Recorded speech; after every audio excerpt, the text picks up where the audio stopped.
of this term. I'm going to read the land acknowledgement statement. We acknowledge with respect to history, spirituality, and culture of Shinnebec, the people of the three fires known as Odawa, Ojibwe, and Potawatomi nations who have inhabited this land from time immemorial. And further give thanks to Chippewa Saugeen, Chippewa Niwash, now known as Saugeen Ojibwe nations, as the traditional keepers of this land. We also recognize the Métis Inuit, whose ancestors shared this land and these waters. May we all, as treaty people, live with respect on this land and live in peace and friendship with all its diverse people. Approval of the agenda. Does any council member have anything to add to the agenda? Seeing none, Madam Clerk, please go ahead.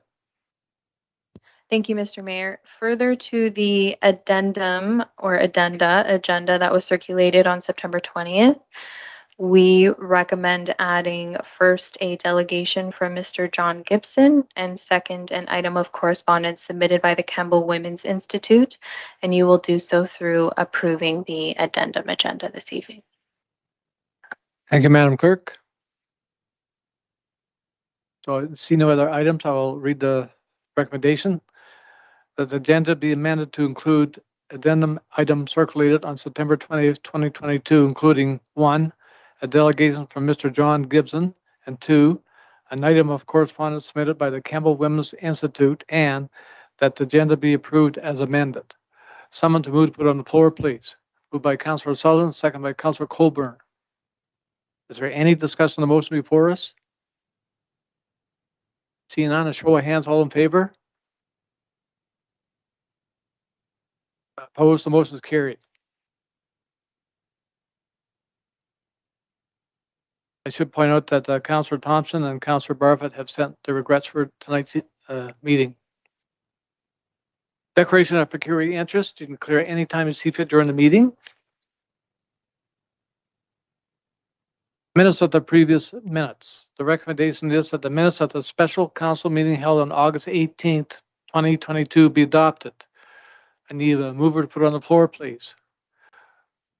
Moved by Councillor Sutherland, second by Deputy Mayor Carlton. Is there any discussion on the motion before us? Seeing none, a show of hands, all in favor? Opposed? The motion is carried. The next recommendation is that the minutes of the council meeting held on August 31st, 2022 be adopted. Someone to move to put on the floor, please. Moved by Councillor Colburn, second by Councillor Sullivan. Any discussion on the motion before us? Seeing none, a show of hands, all in favor? Opposed? The motion is carried. We have no announcements here tonight. We have no public hearings. We're down to our delegations. Our first delegation is from Jackie Ralph, Canadian Mental Health Association. Ride, don't hide. Jackie, please come to me.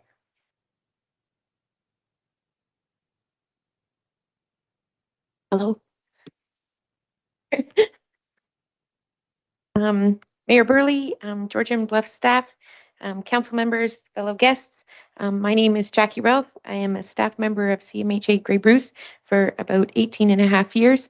I like to say that out of the 160 staff we have there, I am one of the few that get paid to talk versus to listen, and it's a job I really enjoy. I'm also a very proud resident of Georgian Bluffs. My presentation tonight is a thank you for Ride Don't Hide 2022, which was held on June 26th. Ride Don't Hide was created by Michael Schratner, who rode across the whole world. Some people ride across the province in Canada. He decided to go the whole way. Since then, CMHA National has taken on the ride as the CMHA Keystone event and flagship fundraiser for our branches.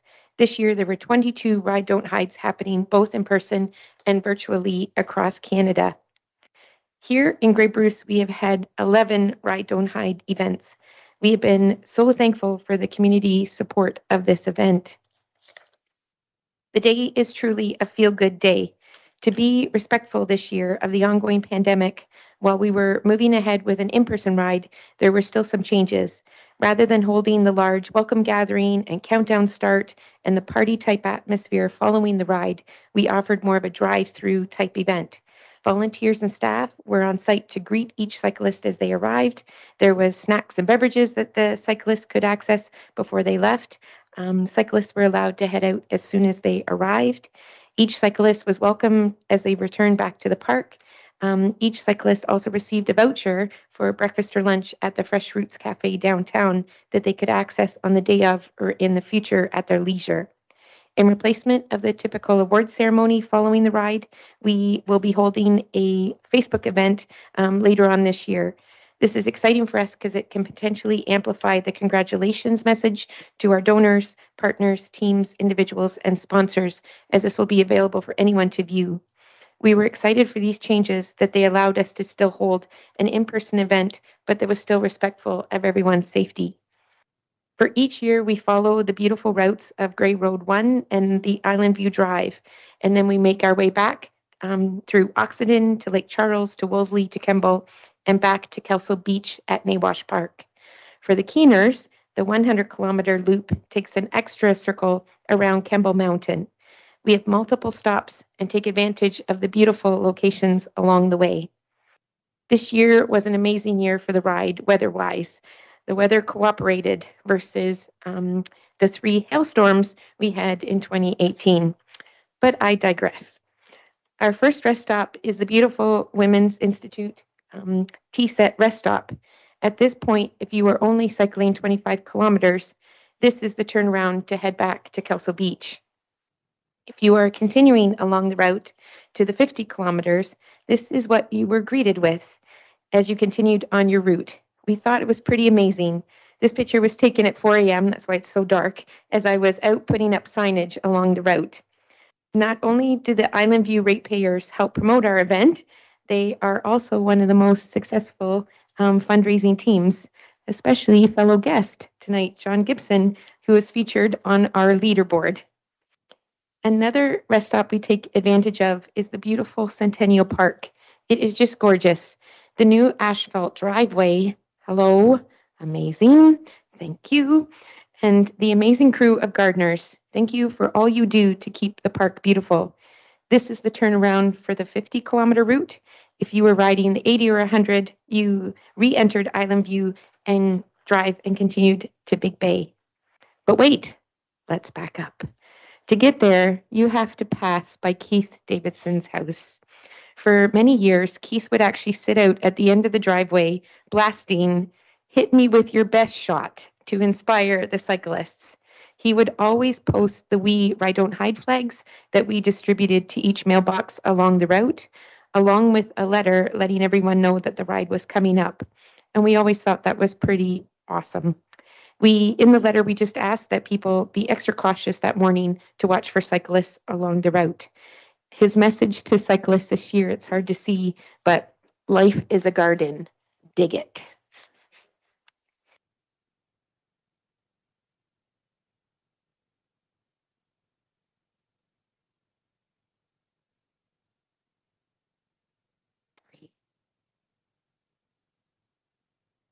Well, why hit me? Or I hit mute.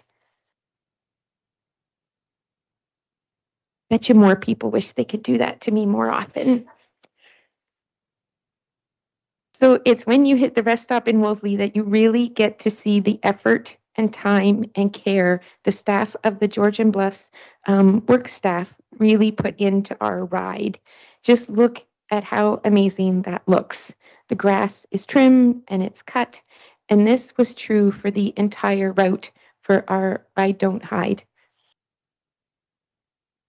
And why might this be such a big deal? We attract cyclists from all over, not just here in Owen Sound and beyond. We have cyclists from Kincardine, Niagara Falls, St. Catharines, many of those that don't have a Ride Don't Hide in their area. And when they attend our ride, Georgian Bluffs just shines. We hear that all the time. It's also a matter of safety. We put up a ton of signage, over 250 of them. They say slow down, caution, rest stop ahead, and mileage markers. And with the grass all nice and trim, the signs are much more visible to the cyclists and the drivers. Here is a picture of the small but mighty crew that make this event happen. We have so much love for these 6 people. We have Jim Cummings, who's been riding ever since the beginning, Brandon Bell, who lives in Wyerton, April Robinson, our coordinator, Computer Jen, our still best fundraiser ever, and Heather Anderson, our new special events coordinator, and myself. Ride Don't Hide wouldn't exist without our sponsors. So just a quick thank you to all of them. And there you are, Georgian Bluffs, front and center. I stole your logo from the website. We can't say thank you enough. There are so many moving parts to this day and this event, and you are a huge part of that. And we are so grateful. We are grateful to the council, to the staff, to the residents. Thank you. We are very excited for our future and hope that our 12th annual Ride Don't Hide will be just as awesome as this year. And we are excited to continue our partnership with Georgian Bluffs. So thank you for allowing me to be here tonight to formally say thank you to all that made that happen. Thank you, Jackie. A great presentation. You know, you referenced the 2018 ride. It was unbelievable. The rain and stuff. I couldn't believe these guys and girls out there trying to ride their bikes. Just amazing. And the residents of Georgian Bluffs who Opened their garage doors and ran out to the end of the driveways and said, "Come on in." And it really was incredible. And we were so grateful. It was good. The other comment I wanted to make was just, I think it's worthy of a comment, is that the Centennial Park, you referred to gardens. Keith Davison is the main person that looks after that. And he does an amazing job. I just want to send out a thank you to Keith for that. Go Taco. I know he's a big fan. So. Comments from the council? See none? Well, thank you very much, Jackie. Thank you. Look forward to your ride next year. Thank you. So we'll move on for agenda then. We're down to our next presenter is John Gibson, the Potawatomi Water System. John, please take the mic.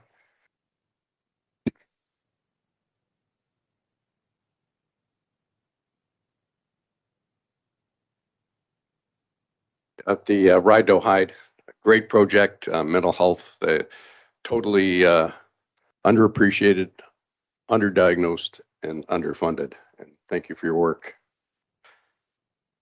I want to thank Council for the opportunity to speak this evening. I also want to thank you for your service the last 4 years or more, as in many of the cases. I'm here tonight representing the homeowners of Potawatomi Water System. In February of this year, February 23rd, 2022, I wrote a letter to this council and to your mayor and to your administration. I received no comments. I have received to date no letters, no response to my letter. So I called administration. I asked, did they receive it? Did each council person receive my letter? Did the mayor receive my letter? Did administration receive my letter? I have a letter back from your administration saying that they did. I still received no response. I did get 2 telephone calls from Mayor Burley. Mayor Burley and I discussed the issues, and he introduced me to your new CAO, Cynthia Fletcher, who I'll speak about a little later. I would like to just go through a very brief history of why I'm here and the importance of the group that I represent and their health. At your request, Georgian Bay Council's request, on September 2017, we were called to these chambers to discuss an antiquated water system which was providing poor quality water and poor pressure. Not my words, your words. You had brought GSS, the engineering consultants, to a public meeting to discuss 3 things: changing the connection of Potawatomi water to connect with East Linton, or create a new plant at Sarawak, or connect with Owen Sound, or do nothing. The outcome was a recommendation to connect to East Linton. At that meeting, the handout, and I'm going to be reading a number of things so that there's no concern about hearsay or my editorializing your intents. I'm just going to read your words. And and this was the statement that we received on September 2017. For long-term sustainability, the Potawatomi Village water system should be connected to a larger system. Potawatomi water system is the oldest of all systems in Georgian Bluffs and is now 35 years old and has have had no capital improvements to date. The recommendation was to connect to East Linton, and GSS was contracted to perform an EA, engineering drawings, and cost estimates for the project. A public meeting was called at Shallow Lake on May 3rd, 2018, which many of the residents attended, including myself. The options were explained and why the decision was made to move to the East Linton connection as opposed to the Sarawak, as opposed to do nothing. The do nothing option was highlighted by the GSS report, which said long-term operation, maintenance, and replacement costs for the very small Potawatomi water system are not likely sustainable over the long term. Connecting to a larger system would also likely improve water pressure, would provide potential for firefighting flows, and provide better quality water for this neighborhood. At that presentation, the residents were given an outline of the costs. We were deep into this at this point in time. We were so deep that Georgian Bluffs had spent over $100,000 of taxpayers' money to investigate and have the EA done, to have the engineering drawings done, and to come up with the presentations of the costs that it was going to cost each homeowner. At that time, we were told that the costs would be borne out partially by 50% of infrastructure grants that were available from the Ontario government at that time. My very, very deep research into this has found that no applications were ever made, in spite of the promise that they'd be made. They were not refused, they were not turned down, no applications were made. And I've researched this thoroughly and found that that was the case. There is also no public record of any discussions with Owen Sound for connection with them. And that was another promise that came out of the meeting, because the Ontario government had said that if they were to get involved with a 50% infrastructure grant, if there was a more affordable alternative within another municipality, the cooperation should take place, and yet nothing transpired. There is a provincial policy statement that was provided also at that time. So this then went beyond the township. It went to the province because the province was involved in an EA.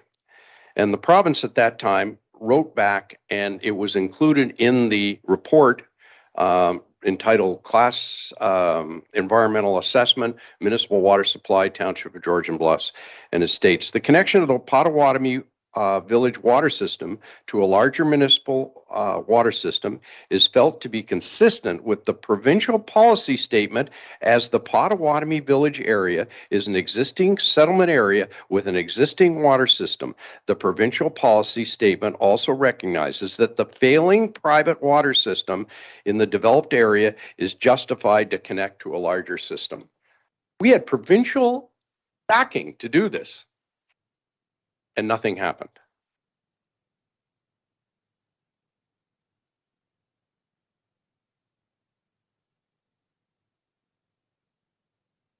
Further, in that same Class EA report, there was this paragraph, and it's very, very important that I read part of this to you. A major issue at Potawatomi Village is the long-term economic sustainability. This is a very small municipal water system to operate cost effectively and still meet all MECP requirements for operations, testing, reporting, long-term reserves, and for asset management. And I want you to remember this, source water protection. Connecting to a larger system, i.e., the East Linton system, a new water system servicing the study area, or the City of Owen Sound water system, would provide the economy of scale for long-term economic viability, as well as providing better quality drinking water and improved water pressure. In addition, the system relies on a single groundwater well. Potentially, the yield water quality could reduce over time. The quality of the well water could also become worse over time. Now, what I found very interesting about this is that we had the province's approval, we had council's approval, we had the money spent to have the engineering drawings done, we did the cost out to the homeowners, we even talked about debenturing the cost to the homeowners over a period of 20 years at 8%, and that's when the interest rates were less than 2%. I thought that was very big of the township at the time. The issue that I asked you to remember about was that item called source water protection. Source water protection, I'm not sure how many of you are familiar with it, but my getting very involved with this has caused me to get involved with understanding it. GSS was asked to write to EA, back to EA on a number, to MOE on a number of questions about the EA application. And they came back and said, if the project is occurring in a vulnerable area, then there may be policies in the local source protection plan, SPP, that needed to be addressed. Requirements under the Clean Water Act. The proponent should contact and consult with the appropriate conservation authority and protection authority, CASPA, to discuss potential considerations and policies in the SPP and apply to the project. Then it goes on to say, where an activity possesses a risk to drinking water, they're referring to us, by the way, and this is the EA about our problem, the risk to drinking water, the proponent must document and discuss in the project file report, the ESR, how the project adheres to or has regard to applicable policies in the local SPP. Now, back to the presentation from GSS to council, under the item source water protection, this is where I think gross negligence took place. The municipal water systems require a source water protection plan. We just heard that because we read that from the Ministry of Environment. The source protection plan, SPP, for Grey Bruce area was completed and approved in the province October 2015. The SPP covers Potawatomi Village and East Linton water systems. Each water system has a different source protection requirements. Construction of alternative one, if I may, because I don't want to go through the whole document, was connection with East Linton. So construction of the connection to East Linton as described would not change the source water protection plan for East Linton water plant. Alternative one, connecting to East Linton, allows Potawatomi Village well and treatment plan to be decommissioned and also eliminates the separate source water protection plan for the system. It was an avoidance to have us connected there, and it was never done. The source water protection plan hasn't been done since 2015. It was an avoidance because they said to the EAA, they said at the EA application that we were joining on to East Linton.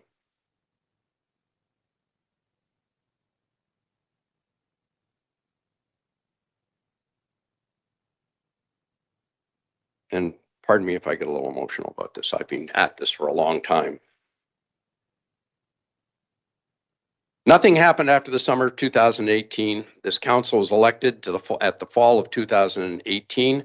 No mention or communication of a vital project to the protection of the health of our residents and our residents' water has been discussed at all in these chambers. Not until December 2021, when an open forum was called to discuss water rates.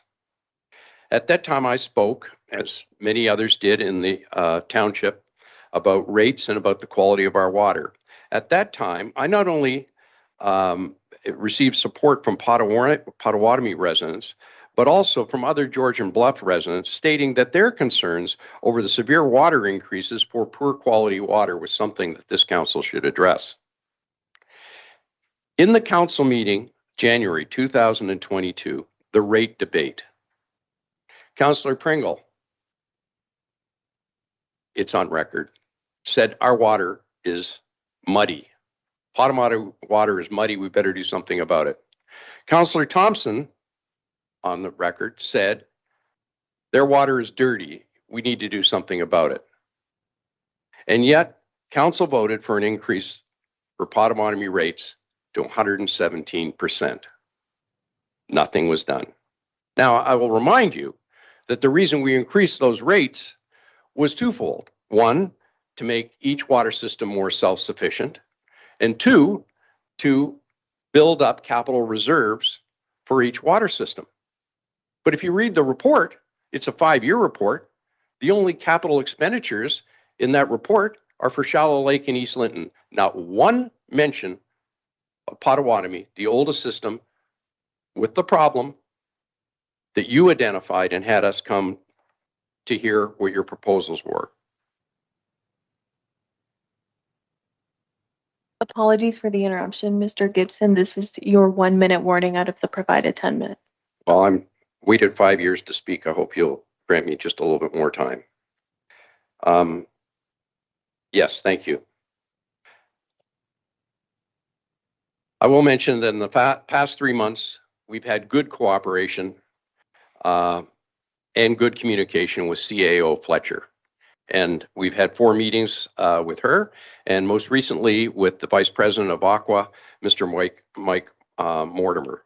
Aqua has told us that they use sodium silicate to suspend out the iron in our water. The sodium levels noted in the annual report from Aqua on Georgian Bluff's water's website state that the sodium levels are very, very high.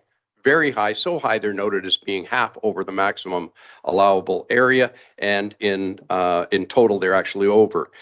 The disclaimer at the bottom of your website, where you have the water chemistry quality, says the disclaimer says that under this number, states that the sodium, that people on sodium restricted diets and with hypertension should seek advice from local physicians and local medical officers of health. Did you know that? That's our water. Our water is dirty, our water is muddy, we have the highest chlorine, higher than any other system, we have high sodium, approaching maximum. It's a risk to the health of our residents, it's a liability to our appliances, and yet we pay 3 times that of East Linton for much poorer water, poor pressure, and no fire prevention. So,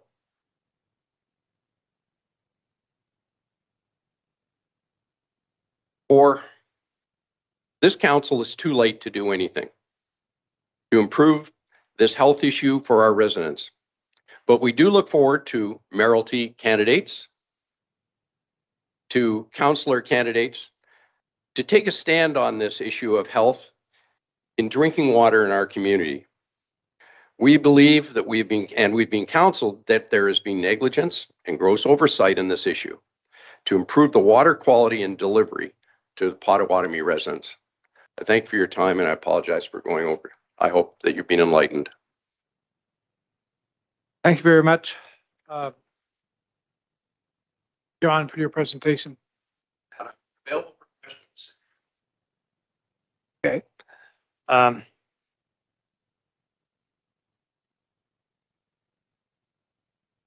We're very, very fortunate to have CAO Fletcher join our team and to really help council and you guys to try and resolve this problem that we know we all have.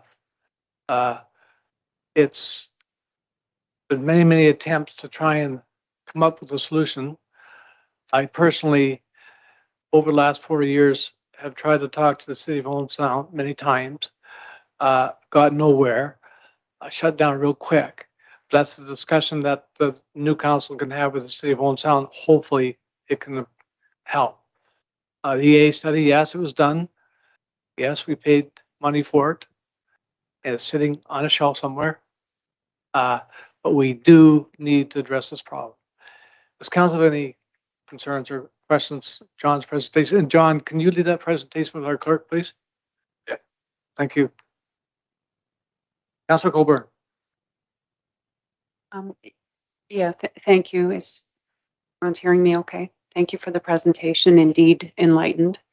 And I thank you for that. I don't know that individuals on council approaching other individuals on council at Owen Sound is the solution. But I think council needs to direct our CAO to have those conversations with the CAO of Owen Sound and maybe move it forward in a more business-like kind of a way. That would be one recommendation the new council might have. I also know that we're going to be receiving a master servicing study. I don't know if I have the title exactly correct, but I'm hoping that will give us some information on how to move forward with this issue as well, because we do know that it's a problem.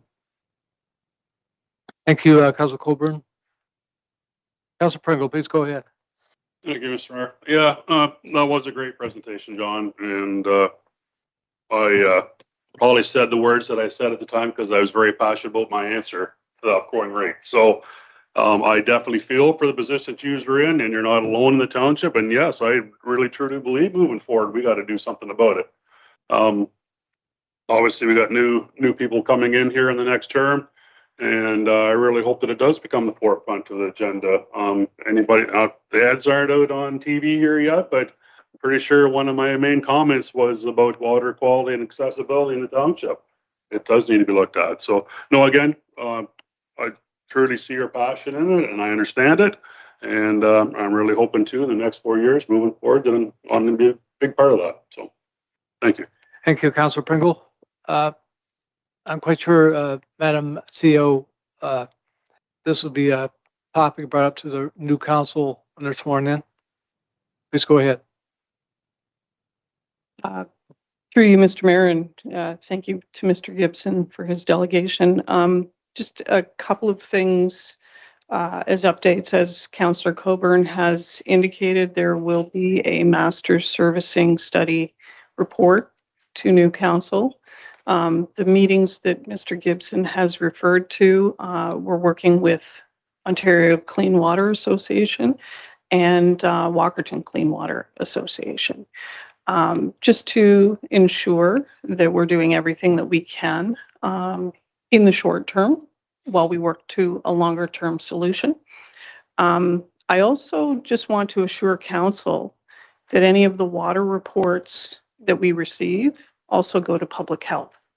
So if there were health concerns, I appreciate Mr. Gibson's comments and passion, and there needs to be a long-term solution, but I want to assure council that public health does see our water reports as well. Thank you. Thank you, Madam CEO. If there's no other comments from council, I'd just like to end, John. It was a very passionate presentation. I respect all your comments and tone, and it will not be forgotten. And I'm quite sure the staff and new council will be looking at this issue very strongly. Okay. So I'm going to move on with our agenda here tonight. And we're down to the consent agenda. Does any member of council wish to pull any item out of the consent agenda? Councilor Coburn, please go ahead. Thank you, Mr. Mayor. And I don't know that I need to pull it from the consent agenda, but just in case I have to procedurally, it does come up later on in the agenda. Item 9.4.1, the Emergency Management Committee and Plan. I would like to see some changes in that plan, and I don't want to miss the opportunity. So if it's more appropriate to discuss it later on in the agenda, I'm happy not to pull that from the consent agenda. Madam Clerk? I would suggest we pull it and consider the item now. Okay. So we're going to pull 9.4.1. I'll read the recommendation. There's no other items to be pulled from the consent agenda. See none. The recommendation is that the Council of the Township of Georgian Bluffs adopt the consent agenda for information as circulated, less 9.4.1. Do a mover to put on the floor, please? Moved by Council Colburn, second by Council Pringle. Any discussion on the motion before us? See none, show of hands, all in favor? Opposed? Motion is carried. Now, we'll discuss 9.4.1. Council Colburn, please go ahead. Correct me if I'm wrong, but this committee structure and plan looks to be pretty much the same as what we've been using all along since it was developed the last time. So my guess is that we're just rolling it forward. The issue that I have with it is only assigning one council rep at the Emergency Management Committee table. I don't think that's sufficient. I think there should be, at the very least, our mayor and deputy mayor at that table. And I also think that there should be one other member of council agree to sit on that table as well, or at that committee level. Was that your comments, Council Colburn? Yeah. Madam Clerk, please go ahead. Thank you, Mr. Mayor. So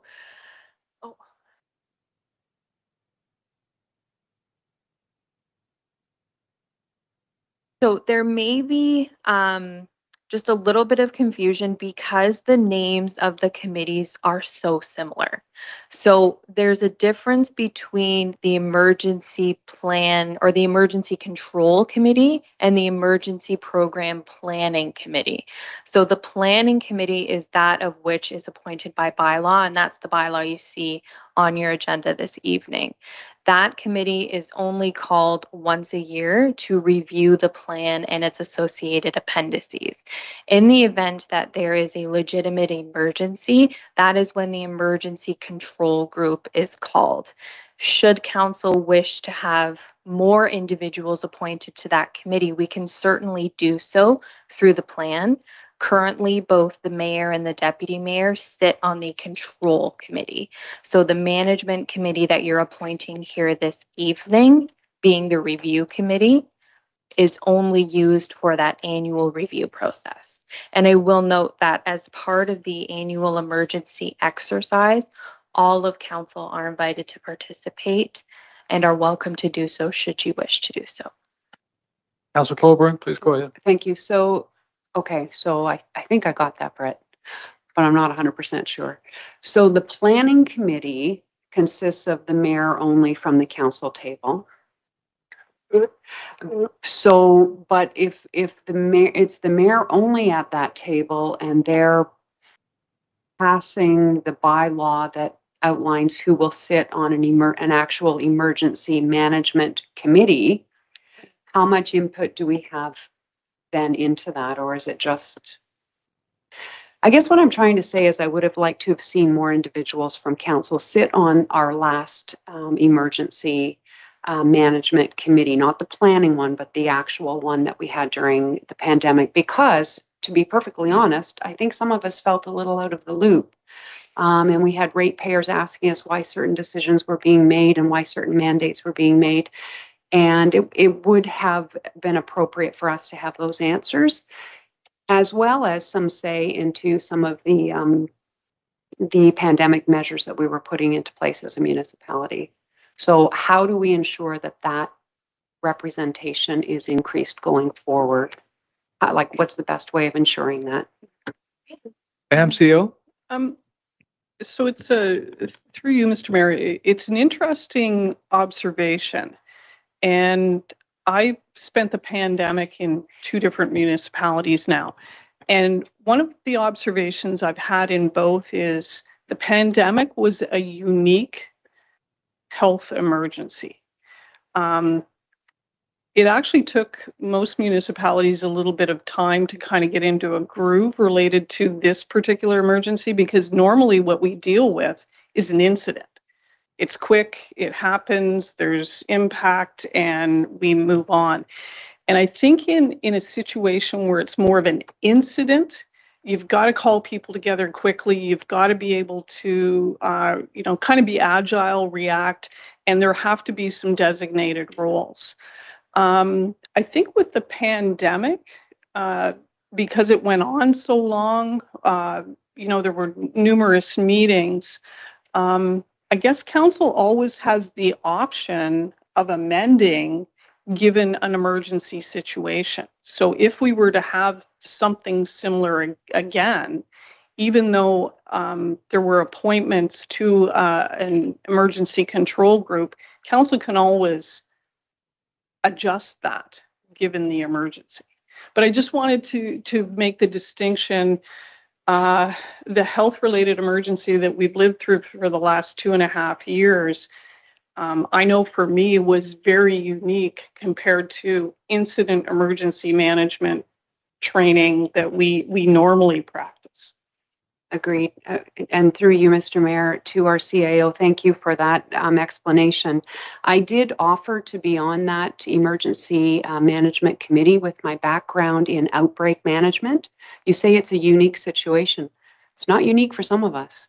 I have worked outbreaks. I've worked through the Walkerton water crisis. I worked in communicable diseases and public health. I think I would like to see us as a council work towards more skills-based boards and committees in the future, and this is one good example of that. Thank you. Thank you, Councillor Coburn. I'm quite sure staff have noted your comments. Madam Clerk, comments? No? Only just to note that the committee that we're appointing here today, I don't wish to take away from the appointment that you're making, but really they have no authority to pass or approve or do anything other than host the review session that happens on an annual basis. That is the only authority that you're delegating here this evening, and that is the only requirement under the Act. The emergency control group can change and flex and flow as much as we need it to per the emergency that's deemed in effect. Okay. Thank you for that. So if there's no other comments, I'll move on to our agenda.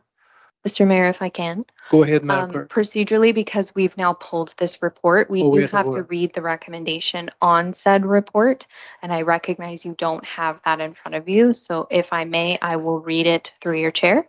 Please go ahead. Thank you. So the recommendation that's associated with that report is as follows. That the 2022 emergency plan, program, and appendices therein are hereby approved, and that bylaw 2022-065, being a bylaw to adopt the 2022 emergency program, including an emergency plan, be enacted, and that staff are hereby directed to submit all necessary documents to Emergency Management Ontario prior to year's end. Thank you, Madam Clerk. I need someone to put the motion on the floor, please. Moved by Deputy Mayor Carleton, second by Councillor Coburn. Is there any other discussion on the motion before us? Seeing none, a show of hands, all in favor? Opposed? The motion is carried. So now we're down to correspondence. A letter of thank you from the Campbell Women's Institute. It's a great letter. Thank everybody just for information. Okay. We're down to Committee of the Whole reports, committee reports. The recommendation is that the minutes of the Committee of the Whole meeting held on September 14th, 2022 be adopted, including the recommendation COW 2022-56. Someone to move, put it on the floor, please. Moved by Councillor Sullivan, second by Deputy Mayor Carleton. Is there any discussion on the motion before us? Seeing none, show of hands, all in favor of the motion? Opposed? The motion is carried. Our next recommendation is that the council support the proposed conditions of draft approval for 42T 2025. Apologies, Mr. Mayor. You're reading. Oh, sorry. Yeah, thank you. Sorry, I apologize. We already done that. Down to staff reports.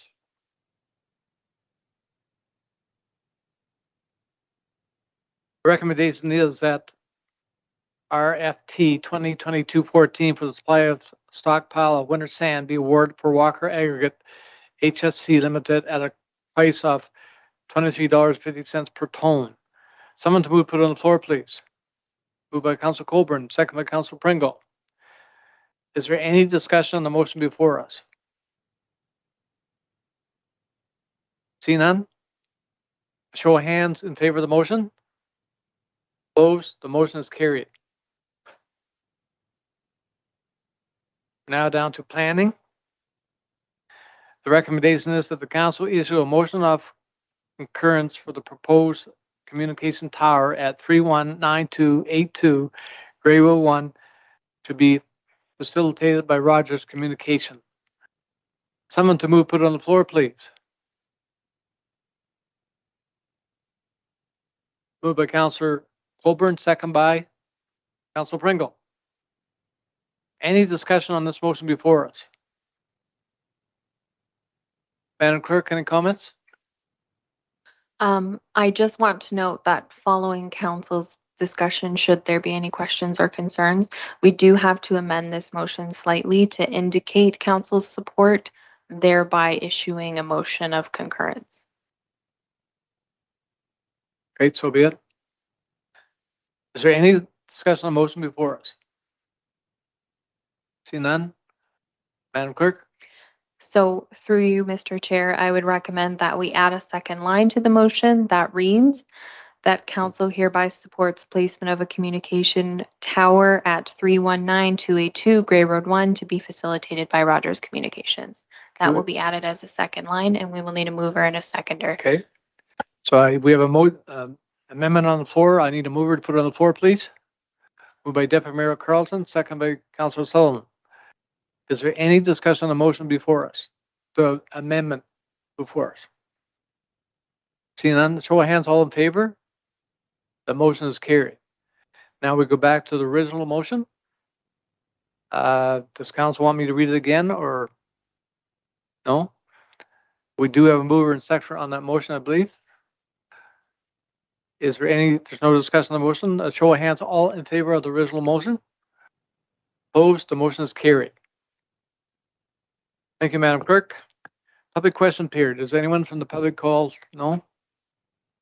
We're now down to bylaws. The recommendation is that we're excuse me. Whereas council has given consideration to the written comments submitted by agencies in the decision on proposed zoning bylaw amendment application Z1721, Z1721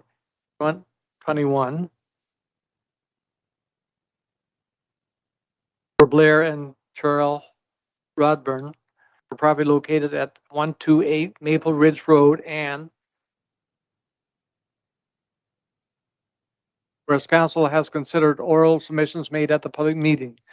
Therefore, be it resolved, the Council of the Township of Georgian Bluffs is satisfied that the proposed amendment is consistent with the Provincial Policy Statement 2020 and other governing regulations, and that bylaw 2022-55 be read a first, second, third time, signed by the mayor and clerk and sealed with the seal of the corporation and endorsed in the bylaw book. Someone to move to put on the floor, please. Move by Councilor Sutherland, second by.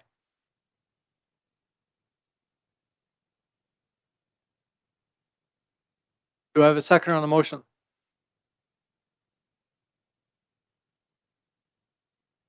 Second by Deputy Mayor Carlton. Is there any discussion on the motion before us?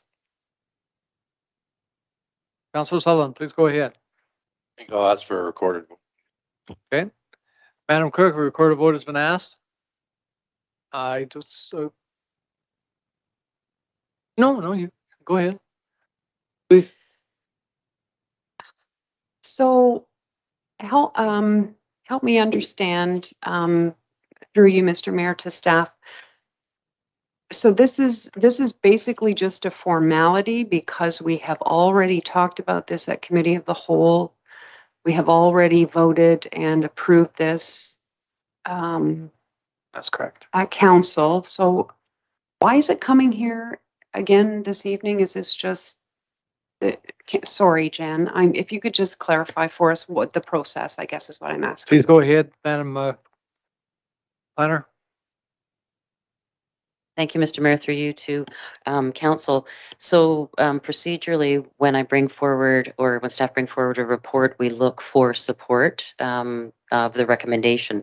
If council hadn't supported the recommendation of the report, then the bylaw would not come forward. Because there was support by council for the application, the next step is then to bring a bylaw to effect the change. And so this is the final step, is the council approving the amending bylaw to allow the development and the land change to occur. So what it's basically doing, Madam Planner, is it's finishing up all the paperwork so we're consistent, and we do know that this is going to a hearing. So the paperwork is completed when it goes to hearing. Is that correct? And that's another consideration, yes. But typically it is the completing the process, the paperwork by approving the final bylaw. Madam CEO, I see your mic on. Yeah, through you, in terms of process, this is really that last checkbox. You've already considered the file. You've already voted your support, and the bylaw comes forward to do that final checkbox is really what it is. Any other comments from council? See none. A recorded vote was asked for, Madam Clerk. Okay, when I call your name, please indicate your vote on the motion. Councillor Sutherland. Opposed. Councillor Pringle. Opposed. Councillor Kathy Moore Coburn. Opposed? Deputy Mayor Carlton. For. And Mayor Dwight Burley. For. And that motion loses 3-2. So Madam CEO or Madam Planner, Through you, Mr. Mayor, this will be an interesting one for the tribunal to consider because you have considered the file twice. You have voted in support twice. This was the bylaw to complete the file. You have now voted against the development. I'm not sure what status that puts you in relation to your staff resources with the tribunal. I don't know, Jen, if you have. I've never had this happen. Madam Planner. Thank you, Mr. Mayor, through you to council. What will happen now is because the severances have been appealed by a resident, council refusing the zoning amendment, it will be appealed by the applicant. So council will now be required to hire a lawyer and a planner to defend its decision on the zoning bylaw. And typically the applicant's lawyer will retain myself to defend the severance applications before the tribunal. So there will be 3 parties involved in the total hearing, as opposed to typically 2. Typically, it would be the applicant's team that would defend both applications. Now, against the appellant, now there will be 2 appellants and the township involved in the appeal of 4 separate applications. And Mr. Mayor, if I might add, council in their consideration of finding legal advice and planning advice, your rationale for turning down the application has to be based in planning principles. So just a consideration as you look for your legal and planning advice. Thank you, Madam CEO.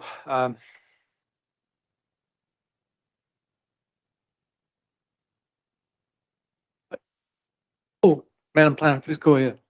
Thank you, Mr. Mayor. And additionally, if council could provide the rationale for refusing the application, that's needed on the notice of refusal that is issued.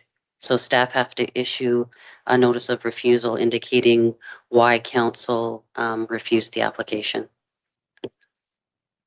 Thank you, Madam Planner. Madam Clerk, can council bring a motion back to reconsider? No. Oh, apologies.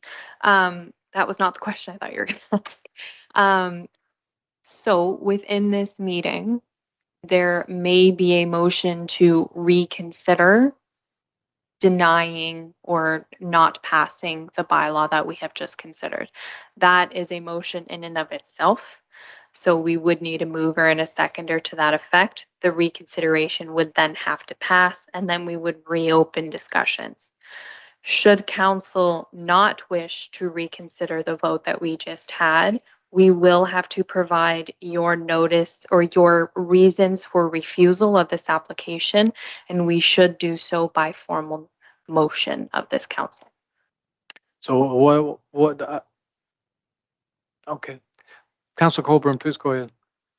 So if we were to bring it back for further discussion and consideration, I imagine there are time constraints and deadlines associated with this one. And given the fact that now we have no more meetings, I guess I'm wondering what can be done in terms of meeting again to discuss, and if there's a timeline we have to meet. Madam CEO. Through you, Mr. Mayor, with respect, you've already discussed it twice. The file was going to go to the tribunal with residents appealing. It's now going to be before the tribunal, likely with multiple people involved.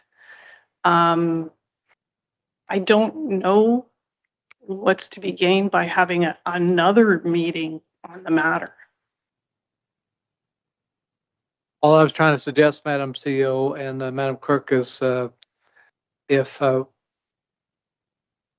could we see if council will consider a reconsideration of the motion and put it on the floor to see if we could get any support for it? You can do that now if you want. That's what I'm saying. Councillor Colburn, please go ahead.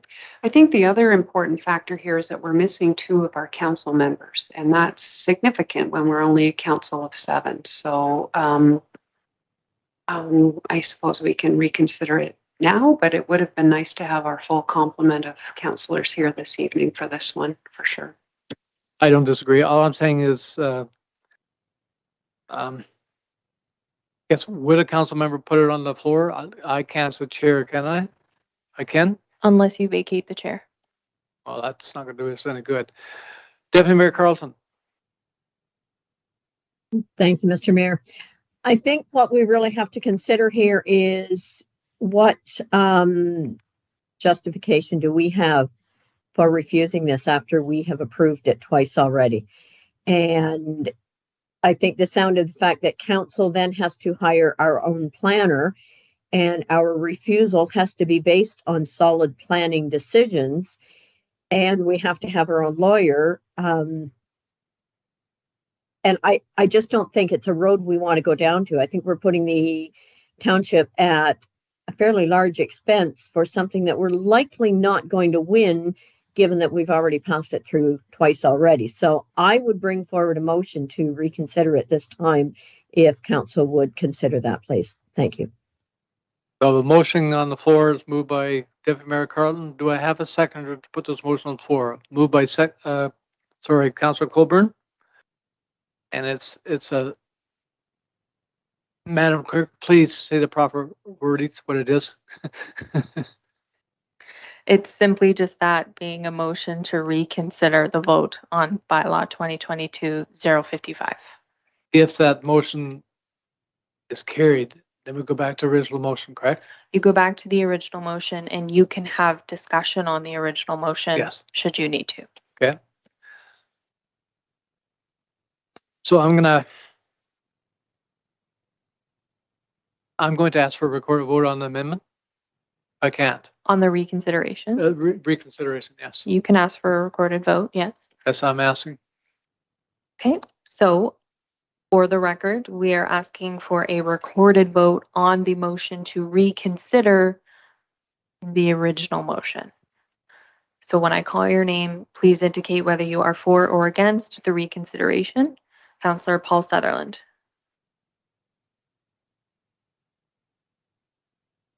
Opposed. Councillor Grant Pringle. Opposed. Councillor Kathy Moore Coburn. For. Deputy Mayor Sue Carlton. Or And Mayor Dwight Burley. 4. Thank you, and that carries. So Madam Clerk, since the motion has been carried, then I go back to the original motion. Correct. So we can now reopen discussion on the recommendation to formally pass bylaw 2022-055. Should anyone require that be read aloud once again, I'm happy to do so, or Mr. Mayor, that may be done through your chair. Madam Clerk, I'll request that you read that motion to put on the floor. No problem. So the motion that is at this time being reconsidered is as follows. Whereas council has given consideration to the written comments submitted by the agencies in the decision on the proposed zoning bylaw amendment application Z1721 for Blair and Sherilyn Radburn for property located at 128 Maple Ridge Road, and whereas council has considered oral submissions made at the public meeting, therefore, be it resolved that Council of the Township of Georgian Bluffs is satisfied that the proposed amendment is consistent with the Provincial Policy Statement 2020 and other governing regulations, and that bylaw 2022-055 be read a first, second, and third time, finally passed, signed by the mayor and clerk, sealed with the seal of the corporation, and engrossed in the bylaw book. Thank you, Madam Clerk. I'll now ask for a mover of the motion on the floor. Moved by Councillor Coburn, second by Deputy Mayor Carlton. Now I'll open the floor up to any discussion we want to have on the motion before us. Councillor Sutherland, please go ahead. So, thank you, Mr. Mayor. Procedurally, do I have to ask for a recorded vote again? Yes. Thank you. So, Councillor Sutherland, you're asking for a recorded vote? Yes, okay. Comments? Councillor Coburn, please go ahead. Thank you, Mr. Mayor. So I feel like this particular file has been riddled with confusion and perhaps some miscommunications as well. So I'm actually glad we're having an opportunity to talk about it again. I guess my question through you, Mayor Burley, to the planner is, I've spent a bit of time reading the zoning bylaw lately, and that's not fun reading. But I waded through it, and so it talks about settlement areas, primary settlement areas, secondary, and tertiary, and there are criteria for each of those settlement areas, which one should consider before we approve perhaps more settlement in that area. And Jen, I'm sure you're going to correct me if I'm wrong on any of these assumptions. But for this area that we're talking about with this particular bylaw amendment, or this bylaw, I'm assuming this would be a tertiary settlement area, or what is it? And how does that figure into our thinking around allowing more development according to what it's zoned currently? Madam Planner, please go ahead. Thank you, Mr. Mayor. So through you to council, under the county official plan, which has been most recently updated, there's only two classifications. One is a primary settlement area, and then the others are secondary settlement areas. Primary settlement areas are ones that see higher density development because they're fully serviced. So in Grey County, the city of Owen Sound is a primary settlement area. In Georgian Bluffs, Cobble Beach is considered a primary settlement area. the area where this property is, it's within Balmy Beach. So at this point, Georgian Bluffs is in the process of updating its official plan. We are not looking at changing our settlement area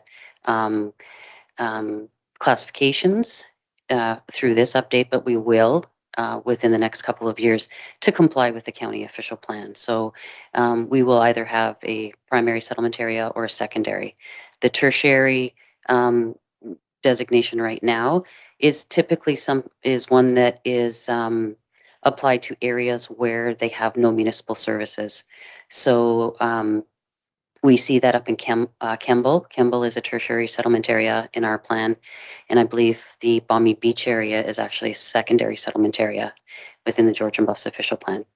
So having the water service there allows for a higher density of development than what you'd see in a tertiary settlement area. This property is located entirely within the settlement area boundary, the property the section of the property that is subject to the applications.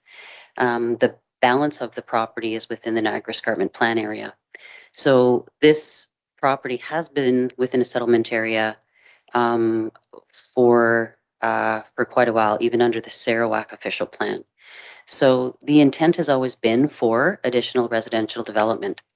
In this situation, it's considered infill development because there's already existing development around the area, and having a municipal water service running in front of the property, it's another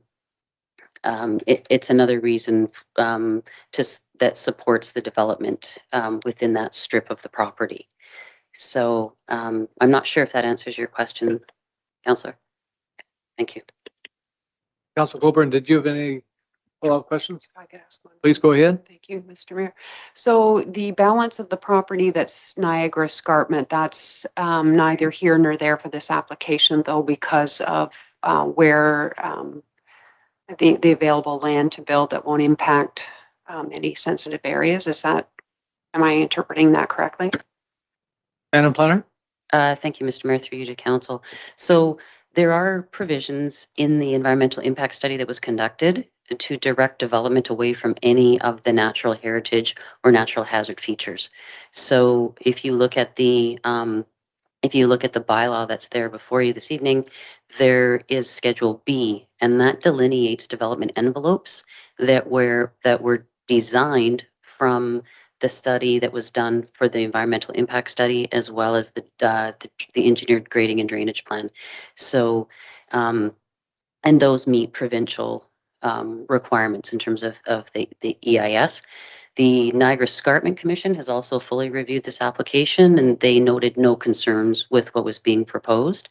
And then, as I mentioned, there are measures in place that when those lots are developed, there's, for example, there's the requirement for bollards and fencing so that it's ensured that they cannot proceed past a certain point on the property. Within the site plan agreement, there will be conditions that restrict any tree removal or development within the breeding, birding, nesting seasons. So on top of the zoning amendment, there is also the zoning bylaw to restrict and direct development. There's also a site plan agreement that that applies to those lots. Thank you, Madam Planner. Does any other council member wish to make comments or ask questions? I do not see any. Madam Clerk, recorded vote has been asked again. Thank you, Mr. Mayor. And for council's information, I simply want to note that per your procedure bylaw, a motion can only be reconsidered once. So you have used that one reconsideration. So we cannot reconsider the vote once again once I take it. Okay. Thank you. Okay. So a recorded vote has been requested on the original motion that we are now reconsidering. So when I call your name, please indicate your vote on the original motion. Councillor Paul Sutherland. Opposed. Councillor Grant Pringle. Opposed. Councillor Kathy Moore Coburn. For. Deputy Mayor Sue Carlton, 4. and Mayor Dwight Burley. 4. Thank you, and that carries. So just for clarification, Madam CEO or Madam Planner, I don't know which one can answer the question, but now this motion has passed, the bylaw has passed, it'll be signed, put in the bylaw book. Now that allows you to attend the upcoming hearing on the township's behalf? That's correct, Mr. Mayor. Okay, thank you. Okay, I'll move on to the agenda then. We're down to other bylaws. The recommendation is that bylaw 2022-62 being a bylaw to appoint an acting clerk be read a first, second, third time, finally passed, signed by the mayor and clerk, and sealed to seal the corporation and endorsed in the bylaw book. Someone to move, put on the floor, please. Moved by Deputy Mayor Carlton, second by Councillor Colburn. Is there any discussion on the motion before us? Seeing none, a show of hands. All in favor of the motion? Opposed? The motion is carried. Thank you, Carly. Moving on of our agenda, I'm down to our next recommendation, that bylaw 2022-64 being a bylaw to establish an emergency management program committee and appoint members to said committee be read a first, second, third time, finally passed, signed by the mayor and clerk, sealed to seal the corporation, and endorsed in the bylaw book. Someone to move, put it on the floor, please. Moved by Councillor Colburn, second by Councillor Pringle. Is there any discussion on the motion before us? Seeing none, a show of hands, all in favor? Opposed? The motion was carried. Councillor Sutherland, please go ahead. Sorry, I should have asked this. Is this, we just went from motions or from bylaw 62 to 64. Was there a 63? There is. It will be presented following this evening's closed session as an action out of closed session. Thank you. Okay. Just reading what's put before me.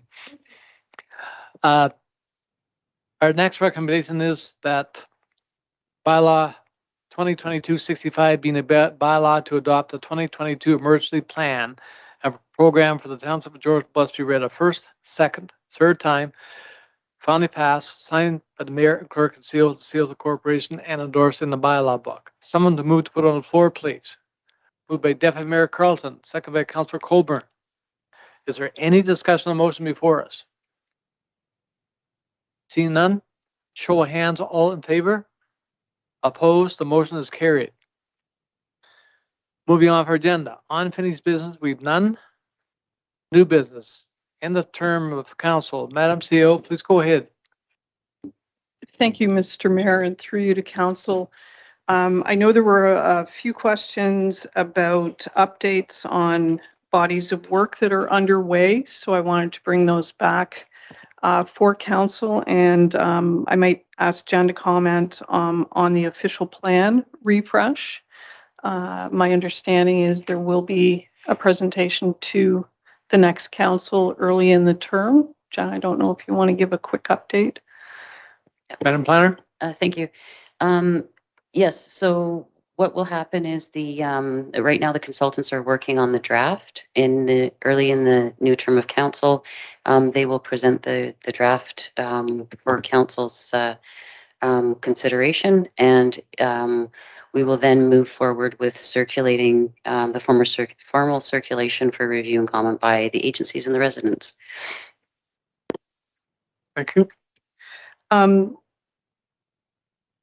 Councillor Sutherland asked about a closed bridge at the last meeting. There have been some studies underway looking at options, looking at costing for the future of that bridge. So that'll be presented to next council. As council's likely aware, the Kemble Community Center upgrades, the project has been awarded to an architect. First open house is September 29th. The idea is to have input, develop some concept drawings. Those will be presented to council. We'll finalize the concept plan or the plan and move to detailed drawings by the beginning of the new year, with construction complete by the end of next year. And then the last big body of work that I was going to update council on, but one of the delegations kind of preempted, was we are doing some work on the master servicing study and looking to any of the capacity calculations that we're doing include the Potawatomi area for our township. And in addition, we're looking at short-term, medium-term improvements for that area. Thank you, Madam CEO. Wonder, could you make a brief comment on your other project you have going on, the Kemble drainage? Well, thank you, Mr. Mayor. Yes, we've been meeting, looking at design for improvements to a piece of infrastructure and doing some ditching and culvert repairs, meeting with the affected property owners, doing locates, and work should be underway in early October. Okay, thank you for that. What I want you to say is that according to the schedule, the work will be done before the end of the year. That is correct, Mr. Yeah, Mayor. no, that's okay. Thank you. Does go ahead, Councilor Sutherland. Sorry, I just want to clarify a couple things real quick. Work on the Kemble drain, you said begin early October? Yes. Okay. And then the Kemble arena, I thought I heard you say construction complete by the end of next year? By the end of 2023? Okay. Thank you. I just want to make sure. Yes, no problem. Okay. Does council have any other questions from the CAO? Seeing none? I'd like to take this opportunity as mayor of this municipality. That's been a pleasure being your mayor for 4 years. We've had quite a 4-year term. If you think about all the things the council's gone through, I think we've done an excellent job. Been trying a lot of times, but we're here. I must say, as a mayor of the municipality, it's been a pleasure to work with all council members, and one council members that are running an election. Some don't have to. I wish us all the best of luck, and we'll see what happens. Thank you. Okay, I'm going to move on then with our agenda. We're now going to go into closed session. Before I read this motion, I want to make it very clear to council. When I read the motion and we go in camera, we're only going in camera to discuss what we're going in camera to discuss, nothing more. Okay? So the motion is that the Council of the Towns of George Boss move into closed session at 6:20 p.m. with the clerk, CEO, clerk, deputy clerk, and planner to discuss 1, personal matters about an individual, including municipal or local board employees, and 2, advice that is subject to the Sisler client privilege, including communication necessary for that purpose. And do I have someone to move put it on the floor, please? Moved by Councilor Sutherland, second by Councilor Pringle. If there's no discussion, a show of hands, all in favor of the motion. Opposed, the motion is carried. We are now in camera. So, gives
So now we're gonna do bylaw number 63. Yes.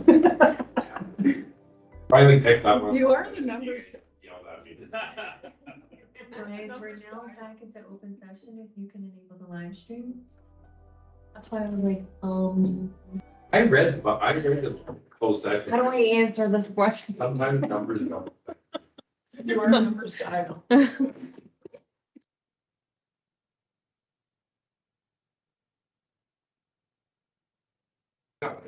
Are we back, is she?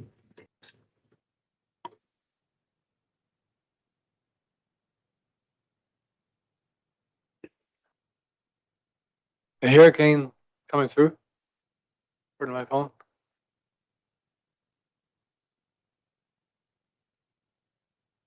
Okay, I'll call the meeting back to order, our main meeting. Council moved into closed session to host discussions held under open meeting exemption D and F. As a result of said discussions, the following actions were taken. Recommendation is that bylaw 2022-63 being a bylaw to appoint members to the committee.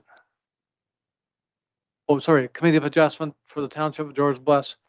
You read it first, second, third time, finally passed, signed by the mayor and clerk, sealed of the corporation, and endorsed in the bylaw book.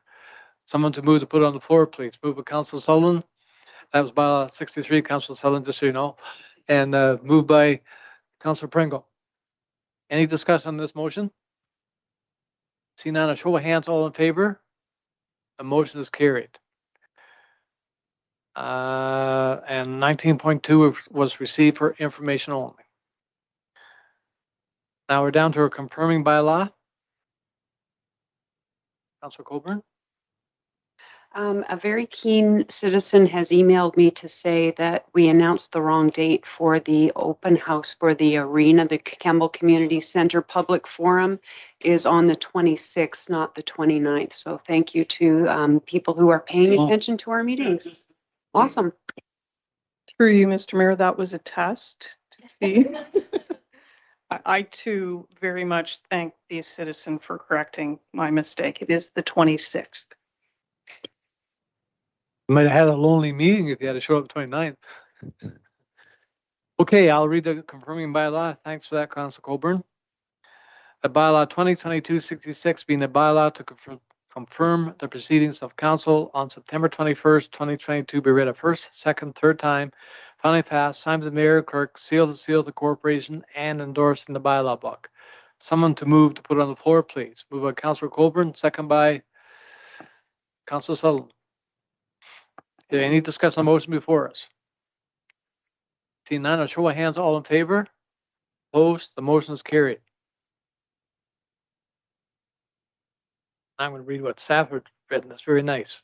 Prior to adjourning our final meeting of the council term, I would like to thank all members of council and staff for their dedication and passionate service over the course of this term.